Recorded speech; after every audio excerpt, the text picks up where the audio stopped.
Hi friends, welcome to Ajitha Samayal.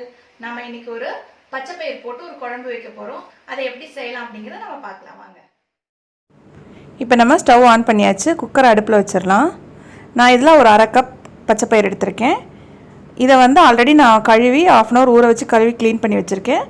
இத வந்து நம்ம இதல குக்கர்ல போட்டுறலாம். இது வந்து ஒரு 3 விசில் வந்தா போதும். ரொம்ப வெந்து குழஞ்சு போணும்ல கொஞ்சம் கரெக்ட்டா இருக்கும் 3 விசில் வந்தாலே போதும் நமக்கு சோ 3 விசில் வந்தோனே நம்ம எடுத்துக்கலாம் இப்போ 3 விசில் வந்துருச்சு கேஸ் ரிலீஸ் ஆயிடுச்சு நம்ம ஓபன் பண்ணிக்கலாம் பாருங்க கரெக்ட்டா வெந்து வந்திருக்கு இந்த அளவுக்கான வேவே போதும் நமக்கு கரெக்ட்டா வெந்திருக்கு ரொம்ப வெந்து கொளைய கூடாது அப்ப குழம்பு நல்லா இருக்காது இந்த அளவுக்கு வெந்தா போதும் இப்போ நம்ம மாத்திட்டு pan அடுப்புல வச்சிரலாம் pan சூடாயிட்டோம் இப்போ pan காஞ்சிருச்சு நம்ம வந்து எண்ணெய் ஆட் பண்ணிக்கலாம் இது ஒரு 2 ஸ்பூன் அளவுக்கு இருக்கும் இதுல வந்து நான் 1/2 டீஸ்பூன் மிளகு சின்ன பீஸ் பட்டை அப்புறம் இதோட கருவேப்பிலை இது மூணையும் போட்டுட்டு அப்புறம் நான் வந்து ஒரு பெரிய சைஸ் வெங்காயம் எடுத்து கட் பண்ணி வச்சிருக்கேன் குட்டி குட்டியா அதையும் போட்டுக்கலாம் ஆனியன் வந்து பெரிய சைஸா இருந்ததனால ஒரு வெங்காயம் சின்னதா இருந்ததனா 2 எடுத்துக்கோங்க அது கூட ஒரு 3 பச்சை மிளகாய் எடுத்து கீறி வச்சிருக்கேன் அதையும் போட்டுக்கலாம் போட்டுட்டு இத நல்லா வதக்கி விட்டுறலாம்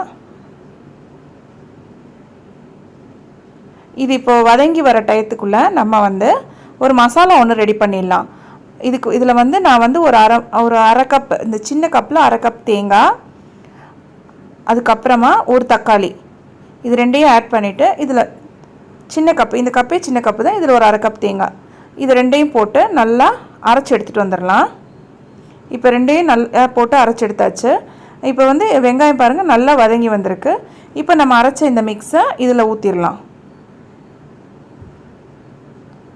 இப்போ இத நல்லா கிளறி விட்டுருவோம் நல்லா வதங்கணும் நம்ம தேங்காய் தக்காளி எல்லாம் போட்டுருக்கறனால அந்த தக்காளியோட வாசனை எல்லாம் போற அளவுக்கு நல்லா வதக்கி விட்டுருவோம் இதுல வந்து நான் வந்து ஒரு 1/4 டீஸ்பூன் அளவுக்கு மஞ்சள் தூள் 2 டீஸ்பூன் அளவுக்கு தனி மிளகாய் தூள் அதுக்கு அப்புறம் 1/2 டீஸ்பூன் அளவுக்கு தனியா பொடி எப்பவுமே நான் 1/2 டீஸ்பூன் மிளகாய் பொடி கூட தான் போட்டுக்குவேன் இப்போ எல்லாத்தையும் நல்லா கிளறி விட்டுருவோம் எல்லாம் நல்லா வதங்கி வந்துருச்சு பாருங்க நல்லா பிரண்டு வந்துருச்சு அப்படியே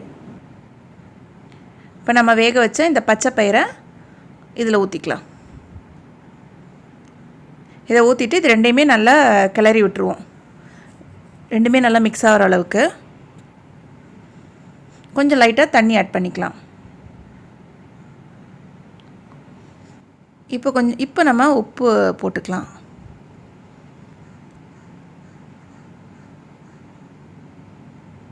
இன்னும் கொஞ்சம் கூட ஆட் பண்ணிக்கலாம் ஓகே இப்போ டேஸ்ட் பண்ணி பார்த்துறலாம் உப்பு கரெக்ட்டா இருக்கான்ட்டு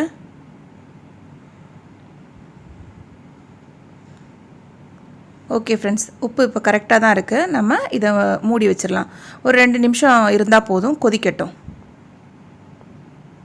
இப்போ 2 மினிட்ஸ் ஆயிடுச்சு நல்லா கொதிச்சு வந்திருக்கு நம்மளுடைய பச்சை பயிறு குழம்பு இங்க பாருங்க நல்லா ரெடியா வந்துருச்சு இப்போ நம்மளுடைய இந்த குழம்புக்கு முக்கியமே தாளிக்கிறது தான் அதுதான் நம்ம இந்த குழம்புக்கு நல்ல டேஸ்டையும் ஸ்மெல்லையும் தரும் சோ நம்ம இந்த குழம்பு சட்டியை எடுத்துட்டு தாளிக்கிறதுக்கு pan வச்சிரலாம் pan சூடாயிடுச்சு எண்ணெய் ஊத்திருக்கேன் இது ஒரு 1/2 டீஸ்பூன் அளவு இருக்கு இப்போ எண்ணெய் நல்லா சூடாயிடுச்சு இப்போ நான் வந்து இதல ஒரு 1/2 டீஸ்பூன் அளவுக்கு சீரகம் போடுறேன் அப்புறம் காஞ்ச மிளகாய் ஒரு 4 காஞ்ச மிளகாய் அப்புறம் ஒரு 1/4 டீஸ்பூனுக்கும் ரொம்ப கம்மியா இது காயம் பெருங்காய பொடி போடுறேன் அப்புறம் கொஞ்சம் கருவேப்பிலை சோ இத கருகாம நல்லா வதக்கி விட்டுட்டு இந்த சின்ன வெங்காயம் ஒரு 6 நம்பர்ஸ் எடுத்து நீளமா நான் கட் பண்ணி வச்சிருக்கேன் இத நல்லா நம்ம வதக்கிடலாம் एक्चुअली வதக்கி எடுக்கும்போது அந்த சாஃப்ட்டா இல்லாம நல்லா டீப் ஃப்ரை மாதிரி பண்ணனும் இந்த முருகலா வர மாதிரி பண்ணனும் ரொம்ப முருகிட்டா கரிஞ்சிரும் இந்த பாருங்க இந்த அளவுக்கு வந்தா போதும் பாருங்க சோ இப்போ இத ஸ்டவ் ஆஃப் பண்ணிட்டு